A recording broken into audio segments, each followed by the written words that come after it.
Non. Je vais mettre Est-ce que le c'est lien de possible? la vidéo Il Facebook. est quelle heure? Non, il est 11h01. Je ne peux pas augmenter le plafond. Je peux le faire ou je ne peux pas le faire? Je peux le faire moi. Tu peux le faire? Et bah, fais-le. Si tu peux augmenter le plafond, fais-le. On explose le Je plafond. vais essayer. Parce qu'on peut monter à 500. Euh, bon, voilà. Écoutez, bienvenue Xavier. Je pense que tu as à Lisbonne, normalement. Si, je- En tout cas, bonjour à chacun. Isabelle, Frédéric Ponce, Nadine Gibelin, les Gibelins. Bienvenue aux uns et aux autres, les Aubry, les Aubry. On va commencer le culte à 11h03. À chaque fois, on commence à 11h03 ou 11h04 enfin, pour laisser le temps aux retardataires. Et là, les places sont chères hein, dans la pièce parce que pour l'instant, pour l'instant, on a Je 100 pense places. que je vais essayer d'augmenter, mais Oui. juste si des personnes savent facilement basculer sur Facebook et n'ont pas spécialement envie de participer dans notre chat, je peux que vous inviter à aller à vous rabattre sur Facebook. Vous ne raterez rien et vous aurez tout le culte. Enfin voilà. Donc en attendant, j'essaie d'augmenter la capacité, mais voilà. Bon, Sixtine, Sylvie et Jacques, la famille Viron est arrivée aussi. Les Horseman. Alors, voilà, bonjour aux uns et aux autres. Pascal, j'espère que vous allez tous bien et que vous allez vivre un magnifique culte de Pâques. Voilà. Alors, vous met le lien Facebook si vous allez. Voilà, il est là. Peut-être qu'on peut. Je ne sais pas comment on épingle C'est quelque chose. ouvert à tous, même ceux qui n'ont pas Facebook, ils peuvent y aller quand même. Je m'en occupe de l'épingler, Samuel. Ah, c'est super. Comme ça, vous l'avez en haut, le lien Facebook. Gardez-le si vous voulez basculer sur ça. Voilà. Mais j'étais certain qu'on. La famille Ranfola, et je vous salue, Stéphane, et, et toute la famille derrière. Héloïse et Tristan, oui, bien sûr. Bonjour à Héloïse et Tristan. Et j'étais très touché par la photo, enfin, le petit film que vous m'avez envoyé avec devant l'ordinateur. C'est épinglé. Donc voilà, l'adresse Facebook s'apparaît et vous pouvez vous y connecter et suivre le culte avec nous. Sans avoir Facebook, c'est possible. On va commencer tout de suite. Je vous souhaite un très beau culte de Pâques.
Christ est ressuscité.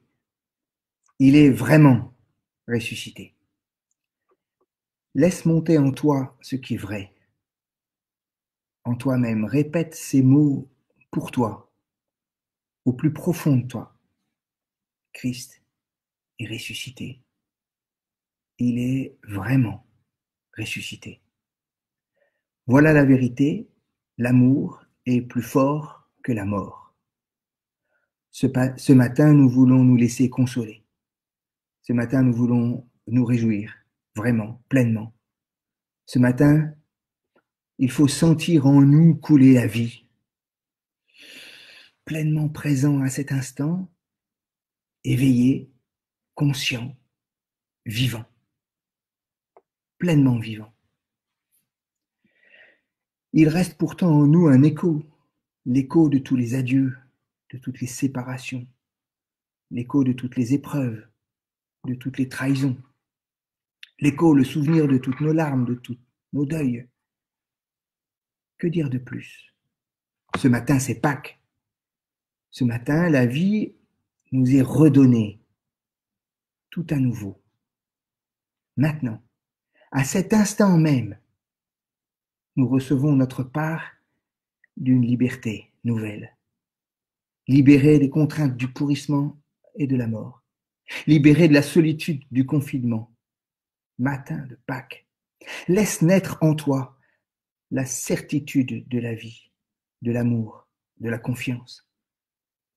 Ce matin, personne ne devrait se sentir seul. Nous sommes ensemble, et ensemble, nous voulons contester le pouvoir de la mort.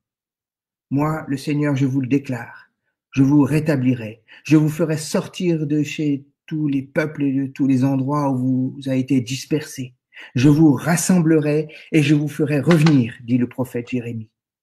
Eh bien voilà, ce qui arrive en ce jour, le peuple se rassemble de tous les horizons, parce qu'ensemble, vraiment, nous croyons qu'il est vraiment ressuscité.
Écoute, quelqu'un parle.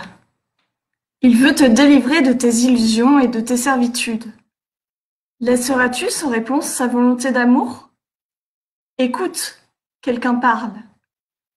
Et sa parole ouvre une brèche dans ta vie encombrée, confinée, perturbée, abîmée.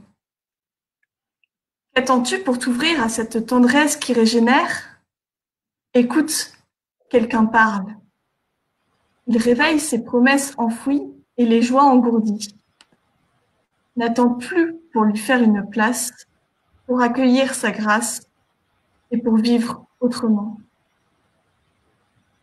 Ainsi parle le Seigneur. Maintenant, la demeure de Dieu est parmi les hommes. Il demeurera avec eux, ils seront son peuple. Dieu lui-même sera avec eux, il sera leur Dieu. Il essuiera toutes les larmes de leurs yeux et il n'y aura plus de mort. Il n'y aura plus de deuil, ni lamentation, ni douleur. Les choses anciennes auront disparu. Alors celui qui est assis sur le trône déclarera, « Maintenant, je fais toutes choses nouvelles. » Aujourd'hui même, cette parole est accomplie. Oui, ces paroles sont vraies et dignes de confiance. Il est ressuscité, il est vraiment ressuscité. S'il te plaît, Seigneur, je viens chercher un peu d'air de ressuscité. Je ne sais pas vraiment comment c'est, mais tout le monde me dit que ça ne me ferait pas de mal. Il paraît que dans la vraie vie, les chrétiens c'est vraiment pas ça. Ils ont trop souvent l'air tristes et fermés. S'il te plaît, mon Dieu, un peu d'air de ressuscité. Il paraît, ô mon Dieu, que les autres comptent sur moi pour vérifier que tu es vraiment ressuscité.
Vive la vie, dit Dieu. Et de la vie éclate partout, elle jaillit au pluriel. Vive la vie, dit Dieu. Et voilà de la vie pousse, chante et saute. Elle surprend, étonne, évolue, meurt et renaît. On ne la retient pas. Elle éclot sous toutes ses formes, sous toutes ses énergies. Elle s'appelle vie des arbres, vie des oiseaux, vie des êtres et des choses, jour et nuit, saison et époque, ère et milliards d'années. Et toi dans tout ça, tu seras le gardien, le veilleur, le jardinier. Afin que tout cela tourne, danse et chante, tu arrangeras et tu transformeras, tu inventeras et tu protégeras. Mais je t'en prie, n'étouffe pas la vie. Tout cela, je te la confie. Je remets mon chef-d'œuvre entre tes mains. Tu seras responsable. Tu ne te dis pas quoi faire, ni comment t'y prendre, tu verras par toi-même. Je te donne une source. À toi d'apprécier, de mesurer, de comparer, de prendre des initiatives, de rectifier, de te relever, de repartir. Alors vas-y, je te fais confiance. Et vive la vie, dit Dieu.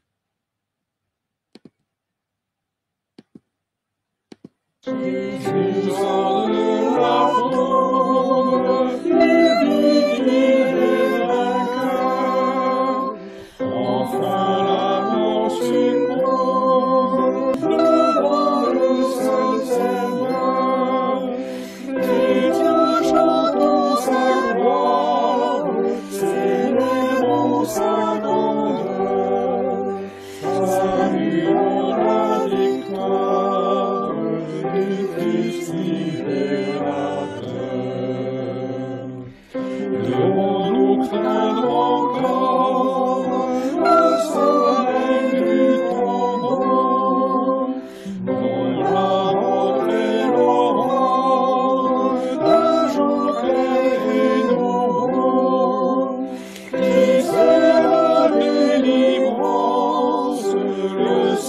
consolateur, triomphante assurance pour qui croit au Sauveur.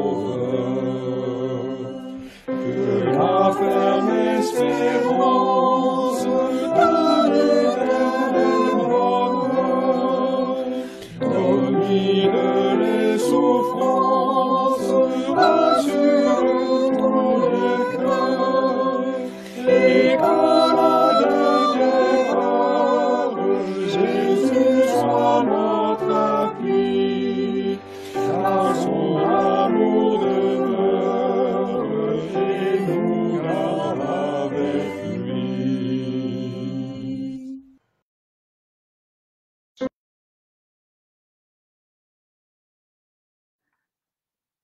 Le soir de ce même dimanche, les disciples étaient réunis dans une maison. Ils en avaient fermé les portes à clé, car ils craignaient les autorités juives. Jésus vint et, debout au milieu d'eux, il leur dit : « La paix soit avec vous. » Après ces mots, il leur montra ses mains et ses côtés. Les disciples furent remplis de joie en voyant le Seigneur. Jésus répéta : « La paix soit avec vous. Comme le Père m'a envoyé, moi aussi je vous envoie. » Après cette parole, il souffla sur eux et leur dit : « Recevez l'Esprit Saint. Ceux à qui vous pardonnerez les péchés seront pardonnés, ceux à qui vous refuserez le pardon ne l'obtiendront pas. » Or, Thomas, l'un des 12 disciples, surnommé le jumeau, n'était pas avec eux quand Jésus vint. Les autres disciples lui racontèrent : « Nous avons vu le Seigneur. » Mais Thomas répliqua : « Si je ne vois pas la marque des clous dans ses mains, et si je ne mets pas mon doigt à la place des clous et ma main dans son côté, non, je ne croirai pas. » Une semaine plus tard, les disciples de Jésus étaient de nouveau réunis dans la maison. Et Thomas était avec eux. Alors que les portes étaient fermées à clé, Jésus vint. Et, debout au milieu d'eux, il dit : « La paix soit avec vous. » Puis il s'adresse à Thomas. « Mets ton doigt ici et regarde mes mains. Avance ta main et mets-la dans mon côté. Ne refuse plus de croire. Deviens un homme de foi. » Thomas lui répondit : « Mon Seigneur et mon Dieu. » Jésus reprit : « C'est parce que tu m'as vu que tu as cru ? Heureuses sont les personnes qui n'ont pas vu et qui croient. » Jésus a accompli encore, devant ses disciples, beaucoup d'autres signes extraordinaires qui ne sont pas racontés dans ce livre. Mais ce qui s'y trouve a été écrit pour que vous croyiez que Jésus est le Christ, le Fils de Dieu. En croyant, vous aurez la vie par lui.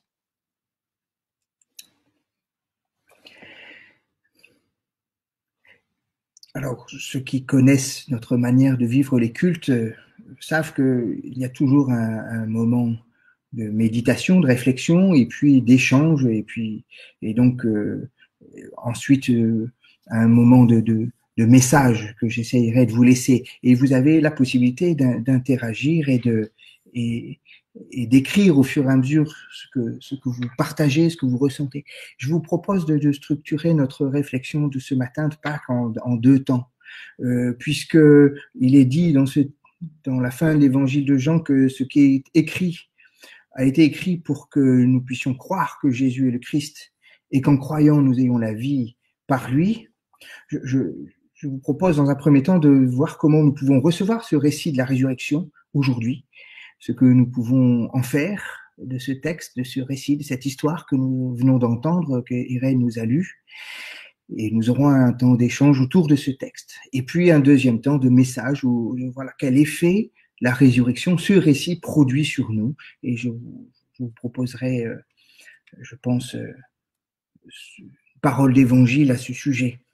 Alors, entrons ensemble dans ce récit biblique et on y rentre facilement puisqu'il y a comme une similitude de situation, vous en avez peut-être remarqué, qui nous permet de nous projeter assez facilement dans cette histoire de confinement. Les disciples réunis dans une maison, ils avaient fermé les portes à clé car ils craignaient les autorités juives. sais que certains ne sortent pas parce qu'ils craignent de contaminer ou d'être contaminés, et certains ne sortent pas parce qu'ils craignent les autorités. 135 € de... On comprend aussi que ce que ces disciples peuvent ressentir de désespoir devant l'absence d'issue. Vous voyez, on est enfermé, voilà, le maître est mort et que va-t-il se passer? Vous voyez, pas d'espoir possible. Et notre expérience actuelle, au fond, d'enfermement dans cette situation, on ne voit pas trop où ça va aller, devient une sorte de parabole de la vie, une expérience universelle de tous. Alors certains disent, dans cette période d'enfermement, vive Internet, vive la technique. On pourrait se dire ça d'ailleurs ce matin. Vive les nouveaux outils de communication, de partage. Mais pour ma part, ce que j'en vois, c'est que dans mon entourage, je vois beaucoup de frustration devant l'objet informatique qui nous dépasse et parfois nous terrasse. Et je vois des proches là qui passent des heures à essayer de se battre contre la machine pour se connecter. Ce que j'expérimente aussi, c'est que combien ces outils qu'on appelle réseaux sociaux peuvent masquer l'absence de communion, la profusion des connexions avec ceux qu'on appelle les amis, avec tous les guillemets que ça c'est nécessaire. Là aussi, la similitude des situations apparaît comme une évidence. Il semble que face à la difficulté, seule la communion fraternelle procure la chaleur dont nous avons besoin. Et d'être ensemble là, de nous savoir ensemble, de voir toutes ces photos, des gens qui sont arrivés, qui ont partagé leurs photos, etc. Et tous ceux qui n'ont pas envoyé leurs photos, je fait que on a besoin des uns des autres. Et nous le ressentons.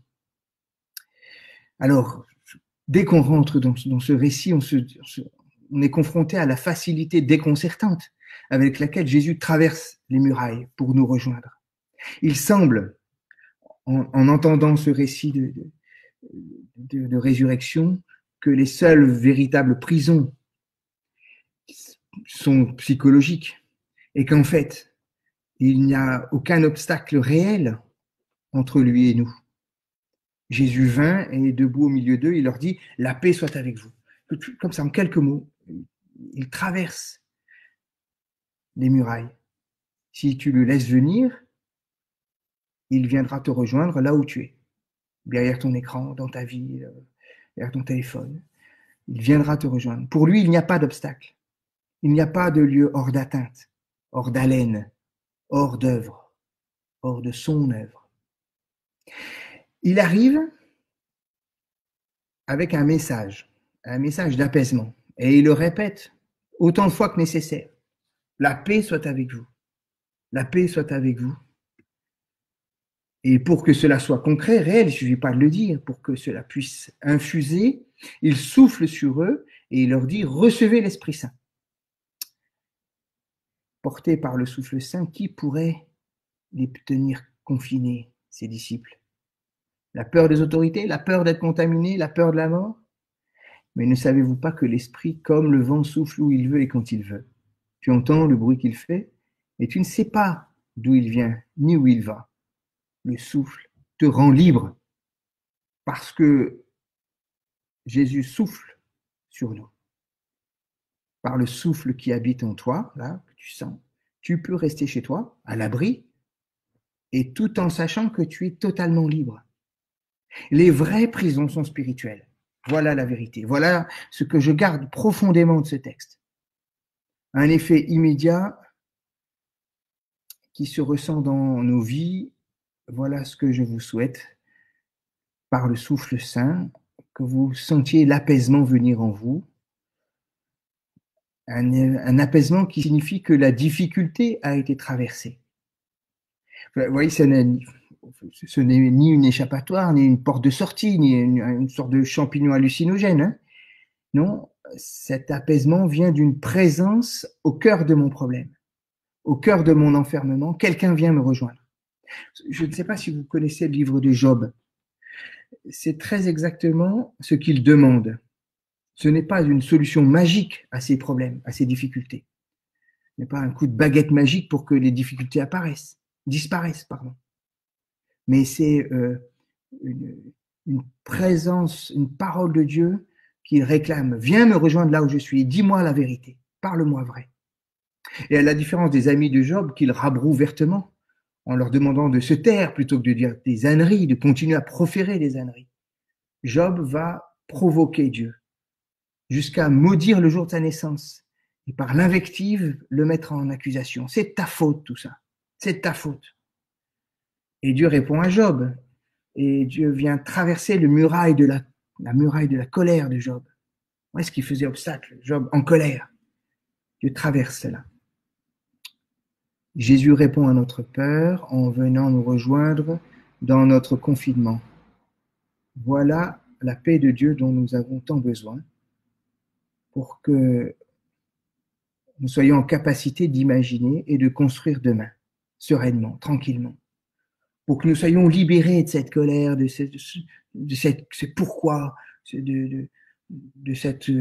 ce ressentiment qu'on sent, c'est palpable dans la société, les gens toujours dans la méfiance, dans la surveillance les uns des autres. L'enjeu, c'est d'être libre pour construire demain. Ce que nous pensions est impossible, cadenassé, verrouillé, fermé, s'ouvre maintenant. Tout devient possible. Alors, question que je pose, est-ce qu'il y a en nous des murailles qui nous semblent infranchissables? Je pense en fait à des situations précises, incommensurables, comme la perte d'un enfant, par exemple. Je pense aujourd'hui à une sœur que je considère comme une amie par affection, qui traverse dans cette difficulté. Et par communion avec elle, je pense à elle. Est-ce qu'il y a en nous, et nous avons tous en nous, ces murailles qu'il faudrait que Christ traverse pour venir là, maintenant, nous libérer et nous apaiser? Alors, bien sûr, parmi nous, il y aura toujours un Thomas. Peut-être en nous sommeille toujours un Thomas. Si je ne vois pas les marques des clous dans ses mains, si je ne mets pas mon doigt à la place des clous, ma main dans son côté, je ne croirai pas. C'est vrai. La résurrection de la chair n'est pas un phénomène purement spirituel si on appelle spirituel ce qui n'est pas vécu dans le concret. Vous voyez, c'est une manière par spiritualisation, on essayerait d'échapper au concret, à la vie, au réel. C'est pour ça qu'on utilise le mot de résurrection de la chair, pour qu'elle soit dans le vécu. Eh bien, la résurrection, comme Thomas, c'est du vécu, même partiellement, même si c'est pas complet. Ou bien c'est du vécu, ou bien c'est du pipeau. Voilà le fond de ma pensée. On ne peut pas faire de la foi chrétienne un vague « ça ira mieux demain » si l'espérance de la résurrection n'est ni une utopie, ni une illusion collective. Elle doit se vivre, elle doit s'expérimenter, elle doit se ressentir réellement. Et le récit donc se fait très concret. Mets ton doigt là, regarde mes mains, avance ta main, mets-la dans mon côté. Ne refuse pas de croire, deviens un homme de foi. Il y a là une certaine compréhension de la résurrection qui n'efface pas la réalité de la vie. C'est bien tout le sens de ce qu'on appelle la résurrection de la chair, du corps, et pas seulement de l'esprit. Pour qu'elle puisse nous concerner, cette résurrection doit assumer notre vie avec ses blessures. Elle ne doit pas nier notre vie, mais l'assumer, la transformer, la transfigurer. Et visiblement, dans ce récit, les blessures de Jésus à ses mains, son côté, ne sont plus le lieu d'une souffrance, mais d'un témoignage. Regarde, voilà. Imaginez que vous puissiez en faire autant. Que les blessures du corps et de l'âme qui jalonnent votre vie ne vous fassent plus souffrir. Que vous puissiez chanter avec Piaf, non, rien de rien, non, je ne regrette rien, mais que vous puissiez dire, voilà, je suis guéri, je suis libre de ça aussi. Ma vie comporte ça, mais je n'en souffre plus. J'ai été ressuscité, régénéré. Et en même temps, bien sûr, il y a une limite au discours un peu scientiste et positiviste. Notre réalité humaine dépasse, transcende notre expérience personnelle, nos émotions du moment, nos sens, nos perceptions intuitives. Toutes nos connaissances, nos savoirs, nos expériences ne peuvent pas dire le tout du réel. Il y a des choses et des réalités qui nous dépassent et qui nous transcendent. Et la résurrection en fait partie. Heureux ceux qui ont cru sans avoir vu, dit Jésus. Voilà ce texte qui nous dit une présence, une liberté retrouvée, une réalité concrète qui transforme et une vie renouvelée, envoyée. À vous de réfléchir, de me laisser parler ces mots en vous, vous laisser travailler par ces paroles et puis de réagir éventuellement dans le chat très rapidement. On va écouter un peu de musique qui vous laisse un peu écrire et puis vous pouvez et vous continuez ce que vous avez déjà commencé à faire.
Émile. Armel, mettre ses doigts dans les plaies d'un autre, c'est agir pour croire ou parce qu'on croit. Moi, je trouve que ce que je trouve fort ce que je trouve un peu particulier avec Thomas, c'est qu'il a raté la première venue de Jésus. La première fois où Jésus apparaît et il se montre à ses disciples, il n'est pas là. Et je me souviens du témoignage de quelqu'un qui me disait ça, il me donnait ce témoignage dans l'église, il disait, moi j'ai l'impression en arrivant dans l'église comme si j'arrivais dans une grande fête. Et on me dit, l'organisateur de la fête, c'est Jésus. Et on me dit, ah, mais tu devrais trop le rencontrer. Il est vraiment génial. Il est au salon. Alors, il va au salon. Puis Jésus est pas là. Il dit, ah, mais non, mais il est pas là. Il est à la cuisine. Et il dit, alors il va à la cuisine, mais Jésus n'est pas là. On me dit, ah, non, mais il est pas là. Il est à l'étage. Alors, il monte à l'étage. Et puis, on me disait, en fait, j'ai l'impression que tout le monde a vu Jésus, mais pas moi. Et moi, je me fais que me promener dans la grande maison qui est l'église, où tout le monde fait la fête parce qu'il a rencontré Jésus. Mais moi, j'ai l'impression de jamais n'avoir pu le voir, tu vois. Et je peux comprendre ce cri du cœur. Moi, j'aimerais bien pouvoir mettre mes doigts dans les trous, tu vois.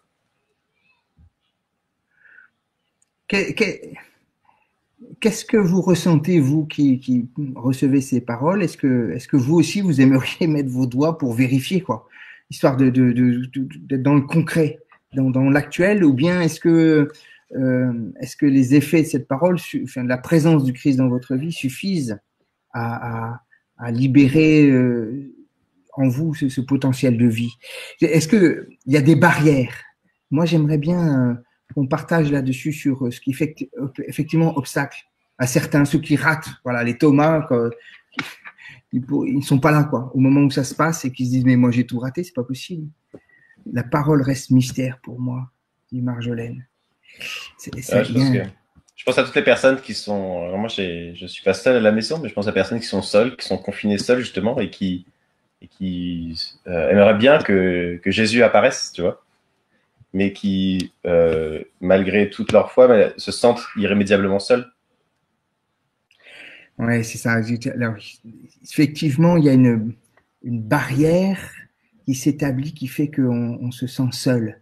Est-ce que, alors, mon hypothèse, c'était de dire que cette barrière, elle était psychologique, spirituelle, que les prisons sont à l'intérieur de nous-mêmes, les murs sont dans nos têtes et dans nos cœurs, il y a des contraintes, effectivement, mais ce qui nous empêche de nous rejoindre et d'entendre et de laisser Christ nous rejoindre, c'est les murs qu'on se crée et qu'on oppose à sa présence. Les murailles comme... Il y a Éléonore qui dit, si Thomas a des doutes sur ce que les apôtres lui racontent sur la première venue de Jésus, est-ce qu'il doute de Christ en gros ou est-ce qu'il doute de ses compagnons qui lui parlent de la, tu vois? Est-ce qu'on doute vraiment de Dieu ou on doute du témoignage de ceux qui en parlent? En fait, effectivement, on a l'impression que tant que Thomas l'a pas vécu lui-même, la confiance qu'il a dans ses compagnons ne suffit pas. Et pour constituer notre foi, il y a une part d'intelligence, de ce qu'on rationnellement on peut accepter, et il y a une part de relation, c'est-à-dire à qui on fait confiance. Un tel m'a dit ça, mais je lui fais confiance. Et il y a une part d'expérience. Et je crois que notre foi en la résurrection s'articule sur les trois. Ce que je sais, ce que j'ai compris, ce que intellectuellement j'ai compris, à qui j'ai fait confiance, les gens qui m'ont parlé, mes parents, mon pasteur, la Bible, c'est à qui j'ai fait confiance, et puis ce que j'ai expérimenté moi-même. Mais si on perd l'expérimentation réelle, eh bien, je pense que le trépied se casse la figure. Et c'est ça qu'explique Thomas. On a besoin de le vivre. Et moi, je comprends les gens qui disent, je ne me contente pas d'une affirmation, il est ressuscité. Il faut que ça ait un impact. Il faut que ça ait un impact. Et c'est peut-être ça que je vous propose dans la deuxième partie de notre réflexion, de notre méditation, dans le message que je voudrais partager avec vous. Comment expérimenter la présence de Jésus dans nos vies? Vous voyez ce que dit le texte biblique. Il est assez. Ce qui a été écrit pour que vous croyiez que Jésus est le Christ. Et en croyant, vous aurez la vie. Par lui. Vous aurez la vie. Comme si la vie, vous ne l'aviez pas encore. Qu'est-ce que cela veut dire, avoir la vie par lui? Moi, je comprends ce récit comme un récit de délivrance, de libération, de désaliénation de la vie d'un homme confiné, enfermé dans sa peur. Peur des autorités juives, mais peur, quelles que soient les peurs qui nous... L'évangile de Jean prétend que ce récit a une valeur universelle pour toutes les situations et d'une particulière actualité pour nous. Voici le chemin que la Bible nous propose. Refaisons le trajet. À l'origine, la liberté de l'homme est donnée comme constitutive de sa vie. On disait ça vendredi dans l'échange à propos de la croix. Dieu nous crée en se retirant pour laisser de la place à sa créature, pour lui donner une certaine liberté. Et dès lors, chacun possède son existence propre, parce que Dieu s'est retiré pour nous laisser exister. Entendons-nous bien, la liberté originelle de l'homme, de l'humain, ne se trouve ni sans limite, il y a dans le jardin un interdit de manger l'arbre de la connaissance du bien et du mal, ni sans lien ou sans engagement. Il n'est pas bon que l'homme soit seul, et l'apparition de la femme, et c'est l'apparition du lien, ni sans Dieu, et tous les jours dans le jardin, l'homme se promène avec Dieu dans la brise du soir, ni sans responsabilité. Vous voyez, c'est pas une liberté d'adolescent, il y a la responsabilité de nommer les choses et les êtres. C'est-à-dire que Dieu demande à l'homme, vas-y, nomme les choses et les êtres. C'est avoir autorité dessus, et donc une lourde responsabilité à assumer. La liberté est donnée comme constitutive de la vie, il se vit dans l'unité, dans l'apaisement, où il y a des limites, il y a de la relation, il y a de l'engagement, il y a la présence de Dieu, et il y a la responsabilité assumée. Et c'est ça une vie libre, dit la Genèse. Mais ce qu'il faut bien voir, c'est que la liberté se perd. Notre liberté se perd. La perte de notre liberté se joue à la fois en nous et hors de nous.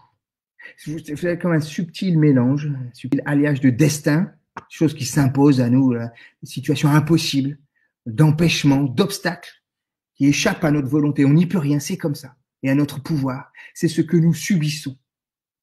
Et d'autre part, à côté du destin, une part de responsabilité, de faute, de culpabilité, d'orgueil, de volonté de domination. Vous voyez, c'est ce que nous faisons, nous, le mal que nous perpétuons. Et le mélange des deux, entre ce que nous subissons et ce que nous faisons, provoque en nous ces sentiments d'impuissance, d'absurde, de solitude ou d'être pour la mort. Voilà la vérité, nous vivons pour la plupart, quelques exceptions près, nous vivons pour la plupart notre existence comme une lente dégénérescence, une perte inexorable, un amenuisement inéluctable de nos facultés intellectuelles, de nos capacités physiques, de notre autonomie, de nos relations amicales, familiales, de notre patience, de moins en moins patience, de notre ouverture d'esprit. Plus on vieillit, moins on accueille la nouveauté, la créativité, la vitalité. Notre vitalité s'amenuise petit à petit, et même notre goût pour la vie, pour la nouveauté. La perte irrémédiable de notre liberté. Le mot qui convient le mieux pour parler de ce long processus, c'est celui de dégénérescence. Nous finissons par vivre comme des dégénérés, parce que nous avons perdu la liberté. Je vous propose donc de comprendre la résurrection apportée par Jésus comme une régénération de notre liberté. Je vais insister sur ce mot aujourd'hui. Je voudrais que vous gardiez ce mot. Au cours de l'histoire, on a utilisé de nombreuses images pour rendre compte du salut. On a parlé du pardon face à la culpabilité, de la purification face à la contamination, à la souillure, de la guérison des infirmités ou des maladies, de la délivrance du destin, de la nouvelle naissance face à la mort. Toutes ces images ont leur validité. Je ne les rejette pas du tout. Je n'en rejette aucune. Je vous propose et je suggère d'utiliser aujourd'hui le mot de régénération. Régénération. Si vous ne comprenez pas le mot résurrection, je vous propose celui de régénération. Pourquoi? Parce que je ne veux absolument pas parler du salut d'une manière théorique. Il me faut essayer de rester au plus près de la réalité vécue et des expériences réelles. Je pense que c'est une question de crédibilité dans ce que nous croyons, de ce que nous proclamons. La vie de régénéré vient s'opposer à l'espèce de dégénérescence que nous expérimentons. Et cette vie de régénéré associe plusieurs dimensions qui se complètent à mon avis. Elle parle d'abord, pour moi, d'un nouveau départ, régénéré. Je suis prêt pour de nouveau un nouveau départ, ça y est. Mais c'est aussi une capacité renouvelée.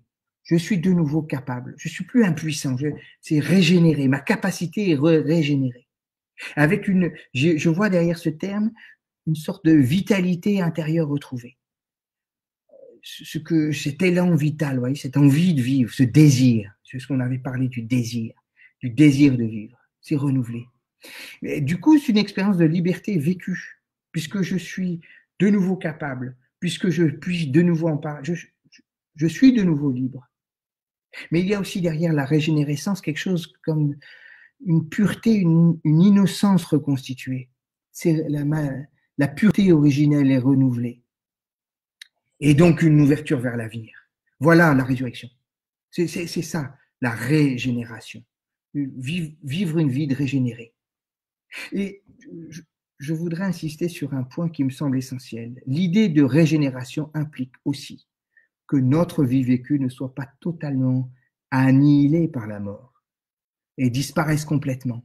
Je crois qu'il y a quelque chose de notre vie qui se garde, qui dure, qui est conservé dans la mémoire de Dieu. Vous savez, comme le bon grain de la parabole que le maître choisit de garder dans son grenier après avoir brûlé la mauvaise herbe le jour de la récolte.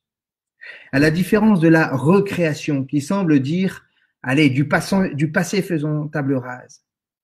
La régénération implique le choix assumé par Dieu de la possible beauté de notre existence, avec tout ce qu'elle contient, d'erreurs, de fautes, de fragilité, d'impossibilité, de blessures, mais aussi de beauté, de bonté, de grandeur, de courage, de fidélité, de promesses tenues, de pardon donné pour renaître.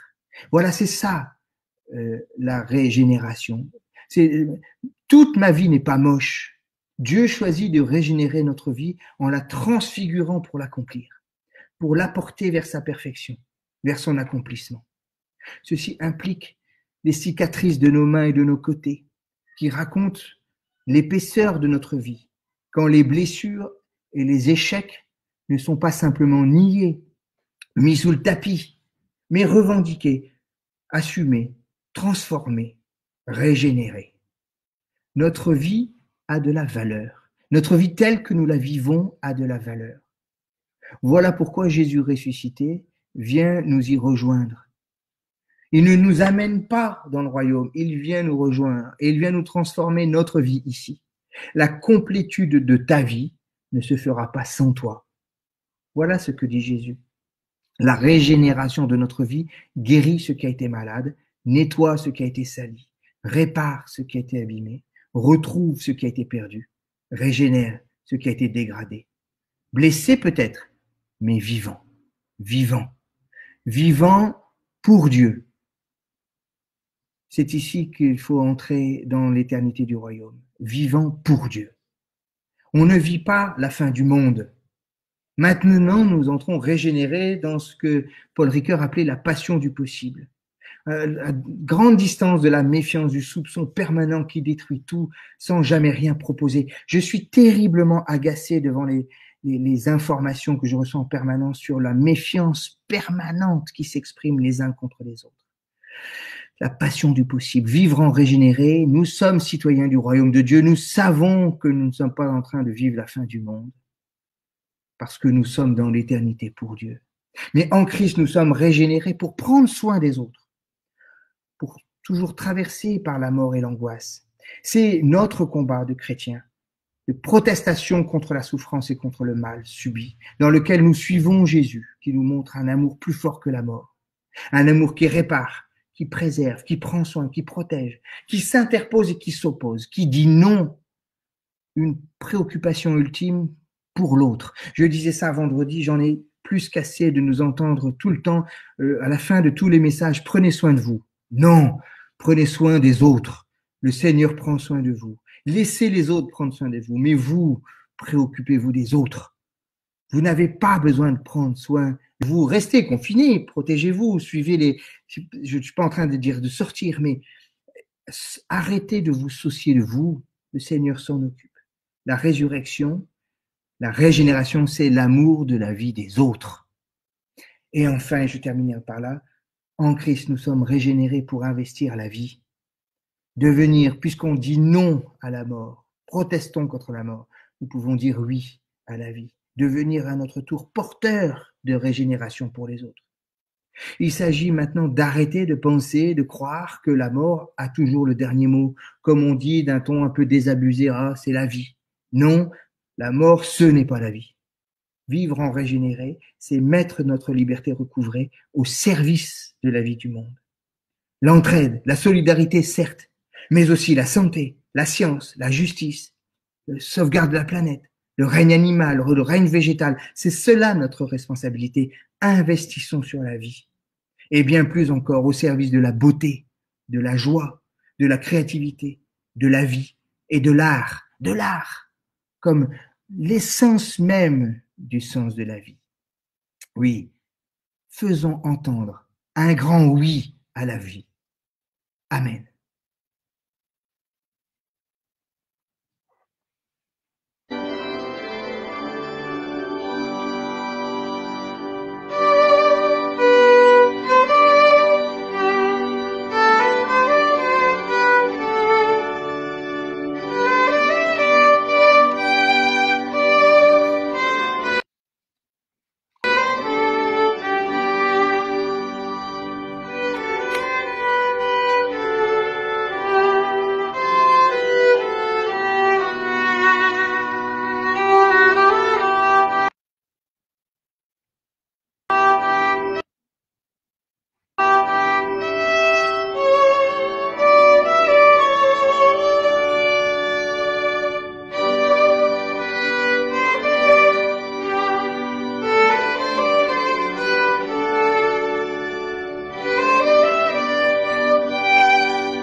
Bon.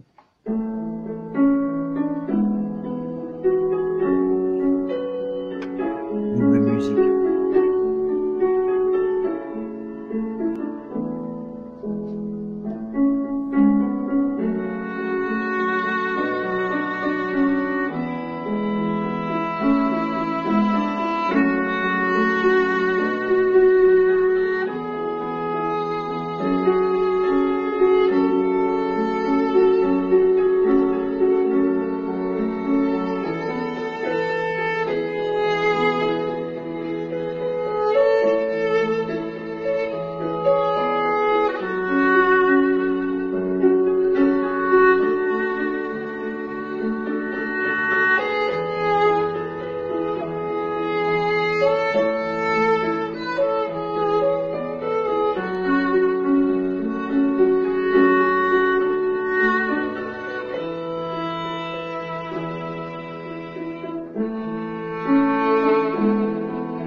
Avec tous les priants de la terre, nous déposons à tes pieds tout ce qui va diminuer ou mourir en cette journée. Tant d'hommes et de femmes qui ploient avec toi sous le poids du fardeau. Pour les malades, pour leurs familles endeuillées ou angoissées devant l'avenir incertain, les familles confrontées à la violence, à la précarité, à la solitude. Dans leur détresse, accorde-leur de tomber entre les mains de Dieu, avec leur faiblesse et leur douleur. Permets-leur de percevoir au plus intime d'eux-mêmes que la douleur du Christ les accompagne, toi le Dieu de tendresse. Nous te prions pour ceux qui, à leur bureau, à leur laboratoire, à l'usine, à l'hôpital, dans les casernes, poursuivront la lumière parce qu'ils croient au progrès des choses. Ils offrent leur vie pour la vie de leurs frères. Tous les médecins, infirmières et infirmiers, aides-soignants, personnel administratif des hôpitaux et des EHPAD, les forces de l'ordre et tous les êtres de bonne volonté. Tous les hommes et les femmes aux mains besogneuses, au front levé, ces êtres de courage et de mobilisation. Eux qui ont le sens d'autrui planté en eux comme une aiguillon, car le temps presse. Eux qui engagent toutes leurs ressources de volonté, de courage et d'intelligence pour alléger le fardeau de leurs frères. Eux qui font tout ce qui dépend d'eux pour que recule l'épidémie, pour que la vie soit préservée, nous te supplions. Régénère en eux, jour après jour, la vivacité, la confiance dont ils ont besoin pour accomplir leur service. Et nous te supplions que leur soient donnés les moyens de poursuivre leurs activités dans les meilleures conditions possibles.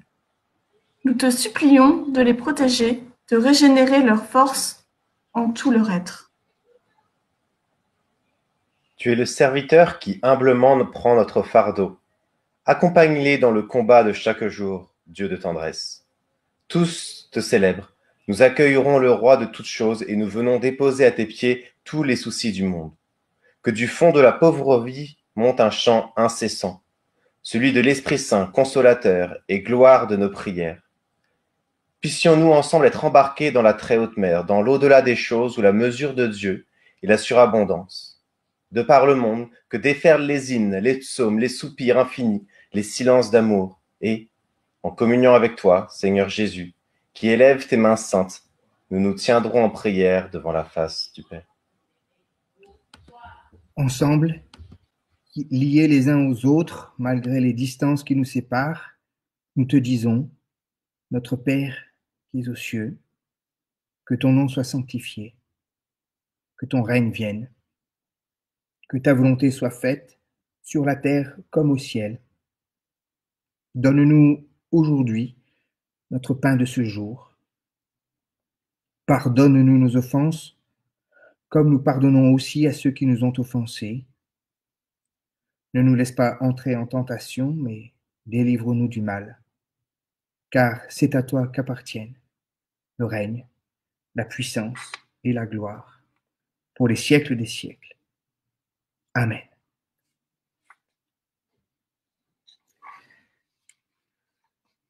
Quelques annonces maintenant. Quelques annonces, on va donner la parole à Frédéric.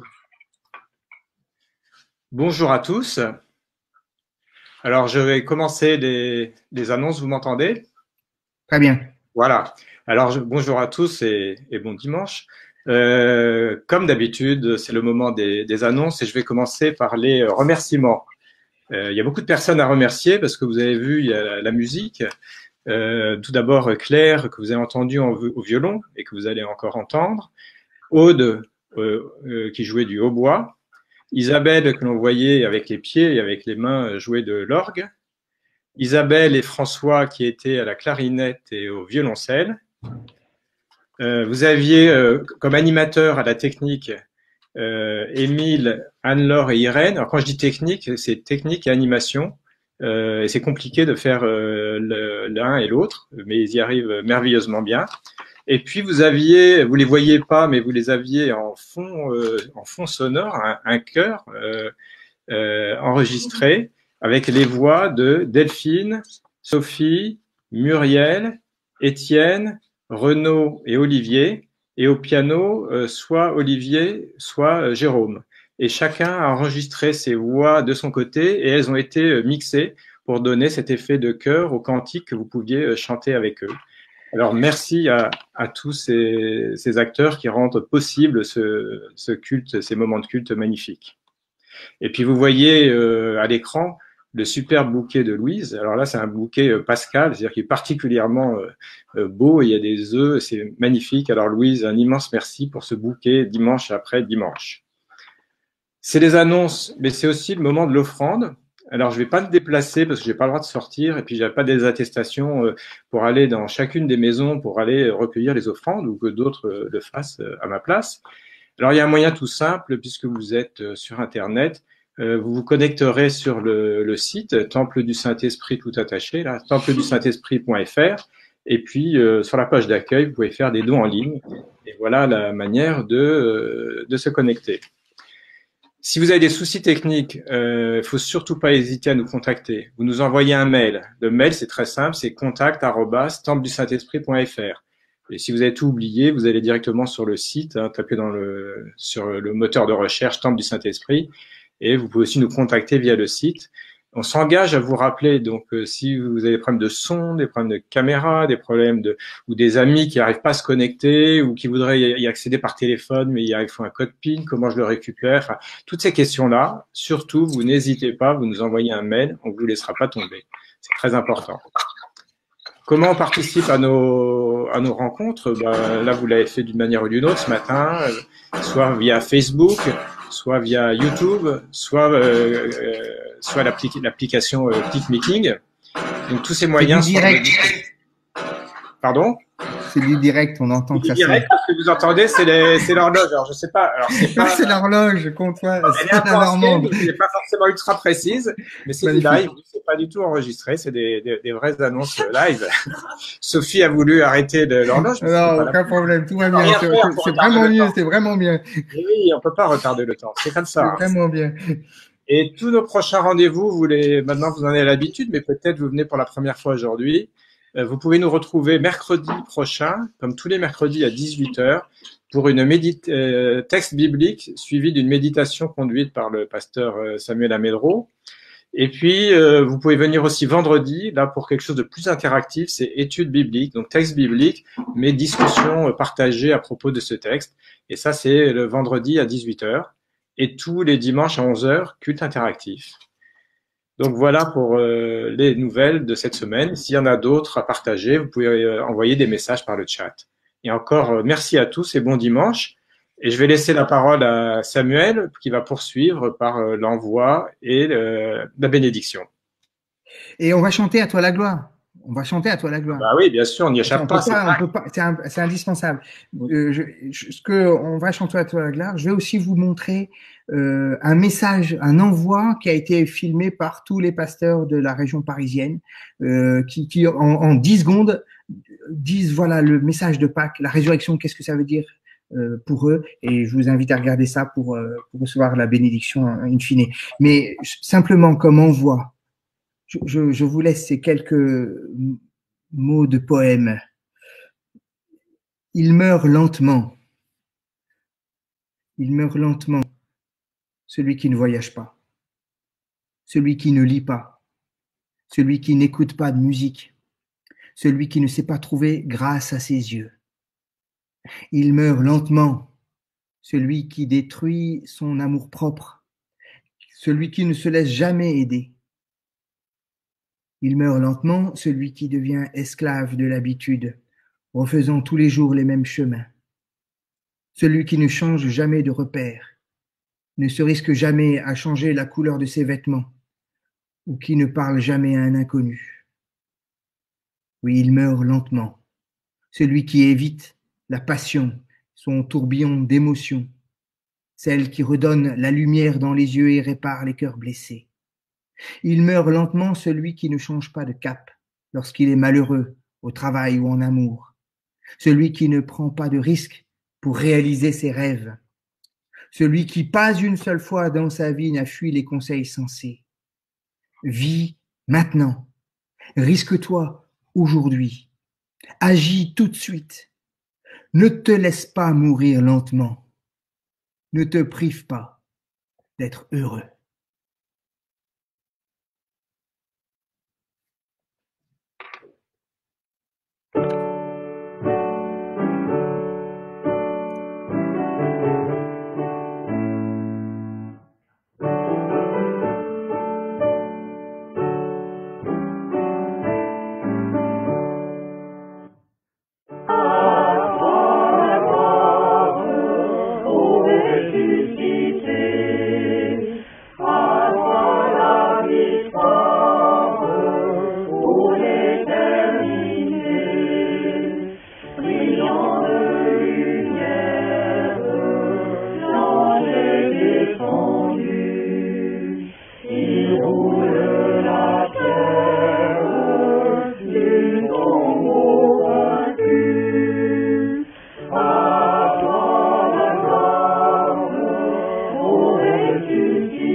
ressuscité.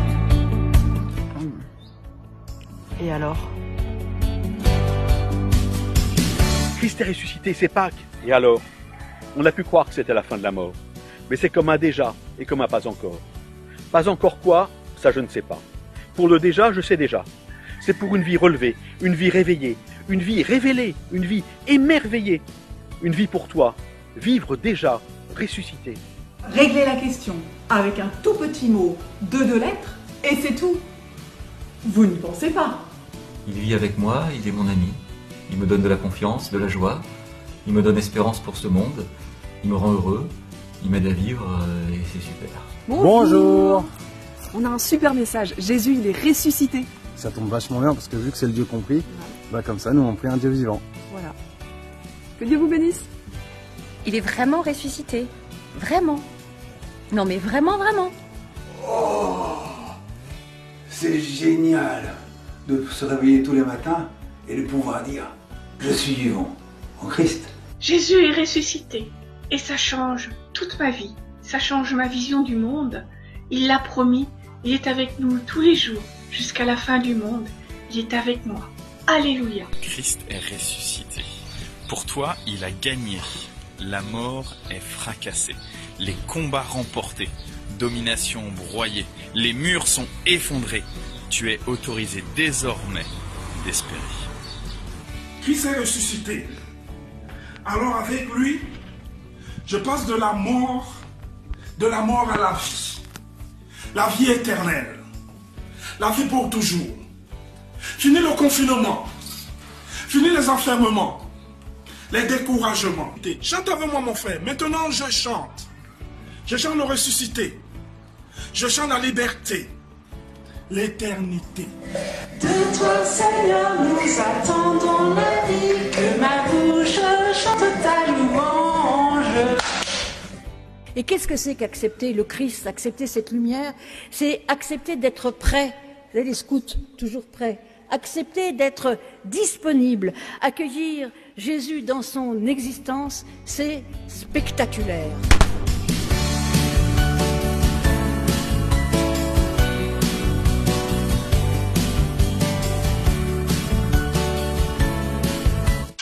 Il n'est pas ici. Pas là non plus. Moi non plus, je ne sais pas toujours très bien où on a mis mon Seigneur, mais je sais qu'il n'est pas loin. Il est vivant, il est ressuscité. Et nous? Christ est ressuscité. Oui, il est vivant, il m'accompagne tous les jours de ma vie et il me fait vivre. Mais ça n'a rien à voir avec les prétendues apparitions d'un Jésus ressuscité en chair et en os. Aujourd'hui, personne ne s'attend à rencontrer le Christ en chair et en os. Donc la résurrection du Christ est spirituelle et pas corporelle, et je laisse les apparitions aux amateurs de textes mythologiques. Christ est ma vie. La vie, c'est bien souvent Koh-Lanta et que le meilleur gagne. Alors, quand on obtient gratis son totem d'immunité, et qu'en plus il peut être partagé, ça permet de traverser les épreuves l'esprit tranquille, pour propager son plaisir de vivre, sans être pris par la peur de perdre. Joyeuse Pâques. Et alors? Oh oh, mais c'est la nouvelle la plus incroyable, la plus impensable, mais la plus géniale que j'ai jamais entendue. Pourquoi? Eh bien parce que, tout simplement, cela me fait envisager la vie toujours d'un point de vue nouveau. Par exemple, comme ça. Chaque fois que la vie et l'amour prennent le dessus sur la mort, c'est la résurrection. Alors, joyeuse Pâques à tous! N'ayez pas peur. Voici la phrase qui pour moi résume tout l'évangile. N'ayez pas peur, car Christ est ressuscité. Dans un monde où c'est le mensonge qui prédomine, voici la seule vérité qui pour nous est importante. N'ayez pas peur, car le Christ est avec vous. Il s'agit de vivre ce qui est dit et non pas seulement d'y croire. En plein milieu du cimetière, une fleur surgit et transperce les pierres. La résurrection est pour moi la force de vie. Par la résurrection, Dieu fait gagner la vie et a vaincu la mort pour que nous puissions vivre déjà aujourd'hui. Chers amis, 2 lettres. chaos comme le chaos qui met à terre, car chaos en et autour de nous. Pâques, c'est le passage du chaos au ok. Jésus le ressuscité nous dit ok, lève-toi, avance et vis ta vie. Jésus est ressuscité, donc il est là, avec moi. Voilà, tout le temps. Comment ça, il évite le tombeau? Les miens aussi? Le Christ est ressuscité, il est vraiment ressuscité. Le tombeau ouvert représente, au-delà d'un phénomène extraordinaire ou encore surnaturel, un puissant appel à la vie. Et je crois que c'est dans ce changement de perspective que réside la force du message de Pâques. Pâques ne représente pas d'abord l'annonce d'une existence après la mort, mais la fête de la victoire sur la mort. Bonne fête de Pâques à tous et à toutes. Salut, j'ai 15 secondes pour dire que la résurrection de Jésus, c'est de la dynamique. Ça fait de chacun d'entre nous des acteurs de l'évangile, des ouvriers de la bonne nouvelle. Ça sert à rien, mais ça change tout. Pour moi, le récit du tombeau vide est un symbole très fort, puisque coexiste le tragique, le vendredi, la mort, puis le silence du samedi, le silence de la mort, et ce tombeau désormais vide. Même la mort n'est pas confinée. Dans cette période tragique que nous vivons, eh bien, nous ne serons jamais complètement confinés. Hosanna, Hosanna, Hosanna in the highest, Hosanna, Hallelujah.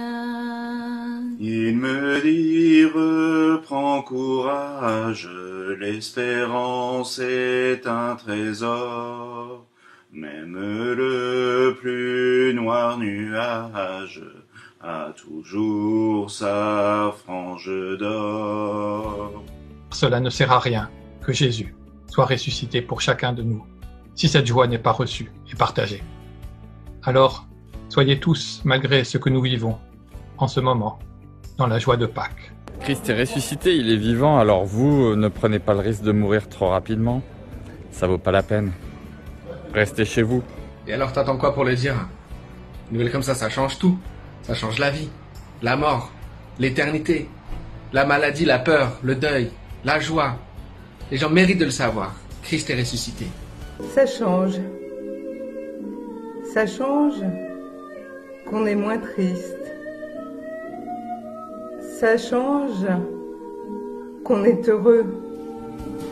Christ est ressuscité. Et rien ne change. Et tout est changé. C'est ce que dit par exemple ce haïku. À l'ombre des fleurs de cerisier, il n'est plus d'étranger. Ou encore cet autre qui me fait penser au Qoéleth.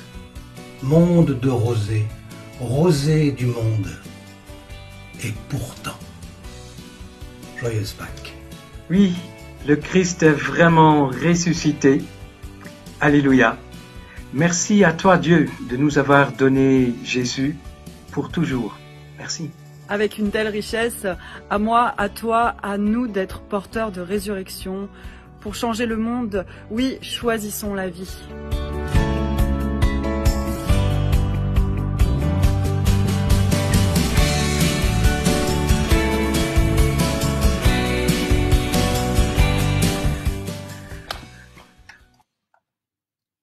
Oui, que Dieu vous bénisse, qu'il prenne soin de vous et qu'il vous protège, qu'il vous guide dans l'amour, que la tendresse de Dieu habite dans vos cœurs et dans vos esprits, que la paix du Christ brille au travers des jours de votre vie jusqu'à ce que son règne vienne. Et joyeuse Pâques. Bon dimanche.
Pâques à tous!